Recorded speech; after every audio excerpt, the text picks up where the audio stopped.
Allah dulu, kita mengatakan Allah itu zat saking baiknya itu mengampuni salahnya seseorang. Jadi nyifati Allah dulu, Allah saking baiknya itu mengampuni salahnya orang-orang baik. Karena orang-orang baik juga manusia, Ustadz juga. Tapi lebih ke nyifati ke Allahnya. Kalau kita kan enggak, lebih tertarik nyifati mayitnya. Sehingga kita di hati itu mayit kira tak jalono sepuro tuntas kayak gitu. Jadi, kalau di Quran tidak seperti itu. Jadi kita lebih mensifati Allah itu Ghafur, Afuwun Karim. Makanya seperti doa-doa kita kalau Ramadan gini. Allahumma innaka afuwun karim tuhibbul afwa, baru bakas fa'fu. Jadi ada aturannya. Meskipun ilmu ini agak jelimet, tapi bagi ahlinya ini ma'ruf. Kalau sampean enggak paham berarti enggak ahlinya. Jadi ilmu ini agak jelimet, tapi ma'ruf. Nah, sehingga Rasulullah kalau kita meyakini syafaatul Rasulullah SAW, itu cara berpikir harus kita balik. Misalnya begini, wong Islam nakale ngono, penggaweane maksiat kok disyafaati Kanjeng Nabi kurang penggawean. Caranya berpikir jangan gitu. Kalau gitu kowe mari mangkel, wong nakale ngono kok untuk syafaati Kanjeng. Tapi cara berpikir gini, syafaatul Rasulullah itu wasi'ah, luas sekali. Syafa'atu Rasulillah ghairu munhasirah, tidak terbatas. Syafa'atu Rasulillah itu lebih sakti ketimbang dosanya umatnya. Semua ulama dulu kalau nyifati Allah juga gitu. Allahumma misalnya, maghfiratuka ausa'u min dzunubina. Ya, yang misalnya yang pakai mutakalim ya, Allahumma maghfiratuka ausa'u min dzunubi wa rahmatuka arja intimin amali. Jadi jangan kitanya dulu. Kalau kitanya dulu kan nyifati kita dosa banyak. Itu sama ndak usah ngaku, sudah tahu semua. Tapi nyifati pertamanya apa? Allahumma maghfiratuka ausa'u min dzunubi wa rahmatuka arja intimin amal. Sehingga dari nyifati maghfiratullah yang wasi'ah, yang tidak terbatas, kemudian kita sah mengatakan bahwa ahlul maksiat pun mungkin atau berhak dapat ampunan. Sama. Syafa'atu Rasulillah itu ghairu munhasirah. Syafa'atul Rasulullah itu wasi'ah. Sehingga sahlah riwayat syafa'ati li ahlil kabair min ummah. Itu bukan menyangkut melegalkan kabirah. Bukan menyangkut mengesahkan orang Islam dosa besar. Karena nanti dapat syafaatnya Rasul. Cara berpikir jangan gitu. Nanti kamu mentasjek memberanikan orang melakukan maksiat berdasar iktimat syafa'ati Rasulullah. Itu jangan gitu, cara berpikir dibalik apa? Syafa'atu Rasulullah ausa'u wa ausa'u. Sangat luas. Sehingga saking luasnya sampai yang tukang maksiat saja kebagian. Sama rahmatnya Allah Ta'ala itu wasi'ah. Rizkinya Allah ya wasi'. Sampai wong nganggur ya iso mangan ngono. Nah begitu juga rahmatnya Allah Ta'ala itu wasi'ah. Sampai wong sing sumpek utange akeh ya iso guyu.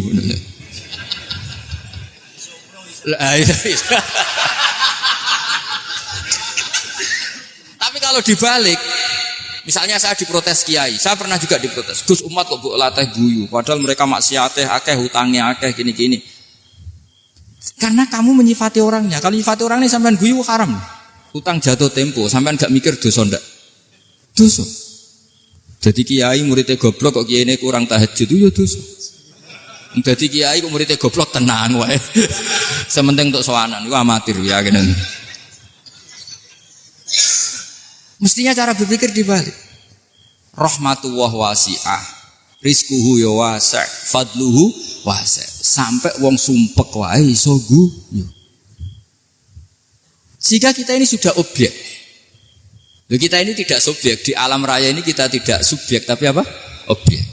Makanya saya berkali-kali mengatakan, mbok kayak apa sumpeknya kita, tetap wong iso guyu. Karena apa? Allah mensifati dirinya wa annahu wa adhaka wa abka. Allah itu adhaka, zat yang memberi orang iso guyu. Wa abka lan zat sing maring wong iso nangis. Karena sifatnya Allah Ta'ala pasti nafidah, sifatnya Allah Ta'ala pasti terjadi. Dan kita objek. Makanya wong sumpek utange akeh, bojo ora percaya, tangga ora percaya, nak guyu banter-banter. Karena Allah itu adhaka, zat sing maringi guyu. Wa abka, sudah presiden, sudah gubernur, sudah menteri. Nah Allah kepengen nangis, no yo nangis. Coba ngeluhnya apa kalau misalnya jenengan seorang mantan presiden atau mantan gubernur. Kadang anak calonan RT mbok menang bondak. Ngeluhnya apa orang alim misalnya, alim alama, anaknya mau jadi jurumiyah ra iso. Susah. kaya raya, anaknya jadi pasien, susah. Allah punya cara untuk abegah, untuk bikin orang nangis. Nah karena kita ini objek, pasti sesubuk apapun orang yang bisa tertawa, ya bisa nangis. Makanya banyak ulama yang enggak terlalu serius mikir agama ini. Bukan karena dablek, enggak. Karena Allah mensifati dirinya Al-Hadi, yang memberi petunjuk. Kita enggak ditunggoni Kanjeng Nabi, enggak ditunggoni Wali Songo, enggak ditunggoni para Alawin yang dulu, enggak ditunggoni Habib-Habib yang kayak Said Abdul Al-Haddad. Tapi karena Allah itu Al-Hadi, yang memberi petunjuk. Dan sifatnya Allah Ta'ala la budda wa ayat takuna nafidah. Sifatnya Allah pasti nafidah. Amerika kayak apa liberalnya. Sekarang trennya juga banyak yang masuk Islam. Kampung-kampung pedalaman enggak ada kiainya, cukup mudin. Kadang membawa agama itu orang yang ke situ mau nyari kayu. Orang di pedalaman Kalimantan, Sulawesi itu pertama itu nyari kayu. Tapi bawaan hidayat, lama-lama bikin masjid. Saya pernah di Korea, ke sana orang nyari uang. Niatnya juga nyari uang. Tapi akhirnya tersiksa kalau enggak bikin masjid. Karena apa? Karena Allah itu Al-Hadi, zat yang memberi petunjuk. Maka kamu tidak usah khawatir. Agama ini pasti jalan ila yaumil qiyamah. Karena Allah Al-Hadi. Sama. Mbok kamu umat mbok weden-wedeni kowe ku amalan ora mesti ditampa. Nek ora ditampa mlebu neraka. Ngono mulai ngaji ya tenang ae. Tenang, santai. Bahkan kadang bilang gini, Pak Yai tadi gak bener, masa ngecap orang mlebu neraka. Kita yang masyarakatnya gak tahu pintunya, Pak kayaknya tahu pintunya. Karena orang itu punya cara. Loh ya betul. Orang Bedui itu kalau ngaji sama Nabi itu lebih unik timbang yang soleh, timbang yang pinter. Sehingga banyak ilmu itu ditemukan dari orang Bedui. Karena cara berpikir itu aneh. Kalau orang soleh, orang waras kan berpikirnya ada aneh, standar. Jadi orang Bedui itu aneh. Pernah suatu saat Rasulullah itu khutbah cerita kiamat. Wah dasarnya kiamat kayak apa? Semua orang diam nangis semua. Orang Bedui enggak, lebih cerdas. Ini Nabi itu aneh. Cerita kiamat kalau udah ada tanggalnya ini gimana? Orang nangis semua karena dasarnya kiamat kayak gitu. Bumi dihancurkan, wus. Pantas sudah nangis dewi-dewi. Ya ono sing nangis pabrik banyune macam-macam ya. Ini kalau kiamat gimana di perjalanan air kemasan saya kan orang mikir. Mikir dewe-dewe gitu. Tapi ini enggak. Orang Bedui cara berpikir tuh enggak. Malah ya Rasulullah mata sa'ah. Engkau itu cerita kiamat tapi enggak jelas tanggalnya. Kalau cerita kiamat ya harus jelas dong kapannya. Jadi unik. Jadi cara berpikir sahabat kaget semua loh. Kaget. Karena enggak kepikiran. Nabi a'radu anhu, a'radu itu mengabaikan. Banyak sahabat yang menganalisis lam yasma'an. Nabi memang enggak dengar sehingga mengabaikan. Ada yang analisis lagi sami'a wa kariha. Sebenarnya Nabi dengar cuma enggak berkenan karena tengah-tengahnya khutbah kok tanya. Tapi si Arabi ini cerdas. Masuk akal kan? Misalnya mau pilihan presiden, orang mesti tanya kapan kan? Ya kan? Mau ganti presiden atau ganti bupati, takarannya orang kan kapan? Kayak Mas Akom jadi wali ndak? Pertanyaannya kan kapan? Kalau jatuhnya kan sudah ya. Sehingga tanya, mata sa'ah ya Rasulullah. Lama-lama Nabi diangen-angen ngono. Bener juga orang ini. Saya cerita kiamat kok enggak jelas kapannya. Ini Nabi menjawab. Tapi karena Nabi orang-orang yang sangat pinter, tanya balik. Ma'atattalah. Lalu kalau kamu berani tanya kiamat kapan, saya tanya balik. Ya persiapan kamu apa? Jawabnya santai aja. Fa wallah ma'atattalah kabira sholatin wala siyamin walakinni uhibbuka ya Rasulullah. Saya enggak menyediakan apa-apa, sholat saya biasa aja, maksudnya standar. Ya kira-kira 5 waktu pas. Ya jenis saya lah kira-kira gitu. Wala kabira siyamin, dan saya puasa ya standar saja pas. Walakinni uhibbuka ya Rasulullah. Tetapi saya mencintai engkau ya Rasulullah. Jawabannya Nabi apa? Almar'u ma'aman ahabba. Sebagian riwayat anta ma'aman ahbabta. Jadi hadis itu populer tuh barokahnya wong disuruh. Andai kan dia punya etika maka sowan dulu tanya 4 mata. Itu jadi hadis ahadi. Ini barokahnya dia selonong di depan umum. Zaman Nabi khutbah itu jadi hadis mutawatir. Jadi kadang barang baik itu barokahnya orang yang enggak baik. Maksudnya su'ul adab.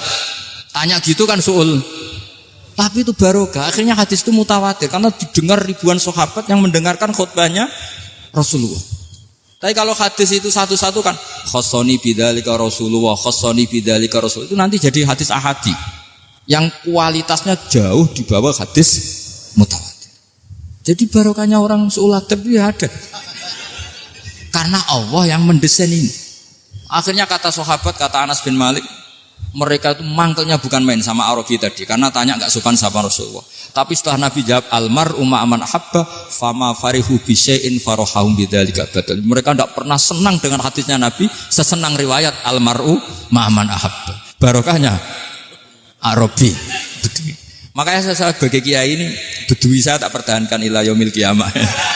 Karena umat ini pernah terbarokai oleh orang apa? Bedui. Barokai Su'ul Adab tadi. Jadi mohon ini supaya majelis ini kan majelis itorti Rasulullah, coba terlatihlah mengatakan Allah itu subjek, Allah itu al-fa'ilul mukhtar, Allah itu al-fa'ilul mukhtar, Allah itu yang menentukan alam ini. Dan Allah mensifati dirinya wa annahu huwa adhaka wa abka. Allah itu zat yang memberi orang itu bisa tertawa. Dan Allah juga yang memberikan orang itu bisa menangis. Mbok kayak apa kamu neror umat? Wah, amal enggak mesti diterima gini-gini. Ternyata ning majelis nangis ya. Mulai guyu. Udah guyu-guyune ngenyek tenane. Daripada apa ya agak-agak merodok orang yang dohirnya beda dengan batinnya. Enggak perlu distatuskan seperti itu. Ya sudah biasa saja. Jadi nah, fi muqaddimihim imam besar dalam manhaj ini namanya Abdul Hasan apa? Asyadzili. Abdul Hasan Asyadzili itu kalau ada orang tanya gini, Beb saya ini susah, sholat saya tidak mesti diterima Allah gini-gini, marah. Enggak usah. Kafa bika jazaan an radiyaka laka ahlan. Sudah kamu ditakdir pernah sujud itu sudah keren. Saya itu andaikan dapat kabar dari malaikat, bahak sholat kamu tidak diterima, saya tidak susah. Bukan karena sombong. Pernah ditakdir sholat sujud ning Allah itu keren. Kayak apa malunya kita ketemu Allah kemudian kita di bumi tidak pernah sujud. Makanya itu Abdul Hasan Asyadzili kowe ora usah mikir salatem ditampa taro ora usah mbok mikir. Kowe ditakdir tau sujud itu hebat. Kafa bika jazaan an radiyaka laka ahlan. Cukup kamu mendapat balasan dari Allah, kamu pernah ditakdir sujud. Gak perlu ngaji alim alamas, gowo sawi ngalor ngidul jalalain keren. Paling gak malaikat pernah melihat kamu, gowo tak kitab kuwedi. Gak penting paham gak penting. Karena isra bakat paham Mas. Jadi Abdul Hasan Asyadzili adalah orang yang dan itu Al-Hasani ya, dan itu Al-Hasani. Makanya macam-macam kita yang Al-Husaini sudah kita punya Faqih Muqaddam, punya banyak. Di Al-Hasani yang paling populer di antaranya adalah Abdul Hasan Asyadzili. Beliau itu kalau ngendikan sesuatu itu positif terus. Termasuk itu ketika ada orang resah salat saya diterima ndak, kata beliau, wis kowe sing support nak, ditakdir tahu sujud. Saya itu sebetulnya kadang-kadang nyumiris, wah sholatku tompo ta ora, tapi saya sangat sadili. Sangat-sangat sadili. Saya enggak pernah berdoa, ya Allah, ibadah kami jenengan terima ndak, karena takut kalau doa gitu keterusan itu terus ditompo ora ya. Akhirnya keterusan gitu. Akhirnya ngenes. Masa orang pernah sujud ngenes?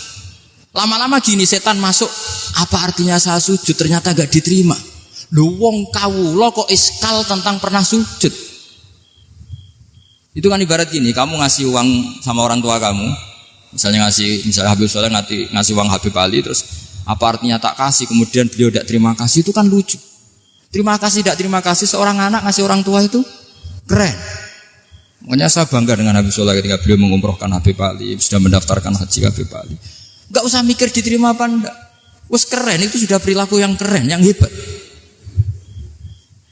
Makanya saya sering ada orang mau cerai tanya saya, Gus saya ini cerai gak, istri saya kurang ajar gini. Gak usah.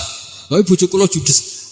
Uang di bojoku keren. Paling gak kowe ra darani jomblo.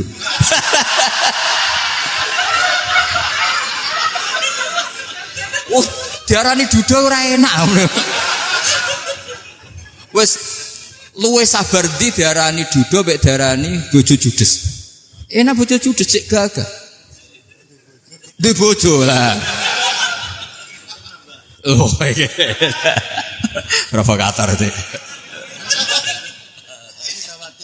Jadi kafabi jazaan an radiyaka laka ahlan, sudah ditakdir pernah sujud itu sudah keren. Dulu ulama ala hadan nampak. Ulama dulu cara berpikir seperti itu. Makanya ulama dulu kalau nafsiri wasjud waqtarib sudah pernah sujud.